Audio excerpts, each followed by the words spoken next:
बहुसंख्यक में भर दिया गया है, जिससे पूरा प्रबंधन बौद्धों के अनुसार नहीं हो पाता है और इसमें भारी भ्रष्टाचार है, जिसका हमने मीडिया के सामने एविडेंस के साथ में खुलासा किया और ये साबित भी हुआ कि उसमें भ्रष्टाचार चल रहा है। आपको कब और क्यों ऐसे लगा कि जो प्रबंधन है वो भ्रष्टाचारी है और ये जो महाबोधि महाविहार है बौद्धों को मिलना चाहिए?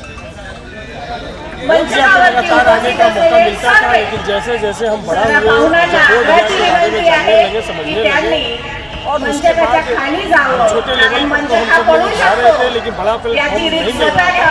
लेकिन तो हमें एक बड़ा प्लेटफॉर्म मिला जहाँ पे हम जो तरीके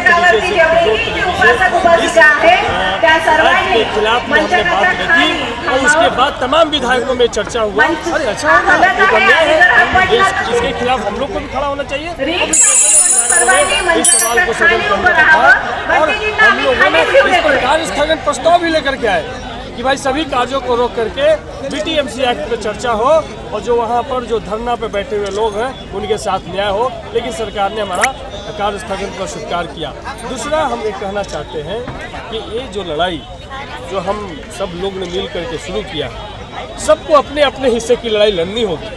यदि बुद्ध नहीं बचेंगे तो अम्बेडकर भी नहीं बचेंगे, बुद्ध नहीं बचेंगे तो काशीराम भी नहीं बचेंगे, बुद्ध नहीं बचेंगे तो जगदेव भी नहीं बचेंगे।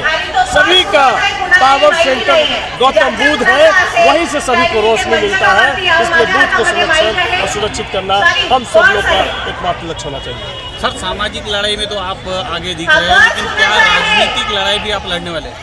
राजनीतिक लड़ाई तो सदन में लड़े, सदन के अंदर जो सवाल उठाए वो राजनीतिक लड़ाई है। इस राजनीतिक दल से आप आते हैं तो क्या वो राजनीतिक दल भी इस लड़ाई में शामिल हो? हमारे दर्जनों विधायक उस धरने में लगातार जा रहे हैं, इस सवाल को उठा रहे हैं। हमारे पार्टी के राष्ट्रीय उपाध्यक्ष पूर्व स्पीकर जयंत चौधरी जी लगातार उस धरने में जा रहे हैं और हम सब लोग इस धरने में हैं और बड़ी संख्या में जैसे जैसे लोग इस बात को समझ रहे हैं वो लड़ाई से जुड़ रहे हैं। यही सोशल मीडिया की ताकत है, आप लोग की ताकत है कि आप लोगों ने इस लड़ाई को घर घर तक पहुंचाया।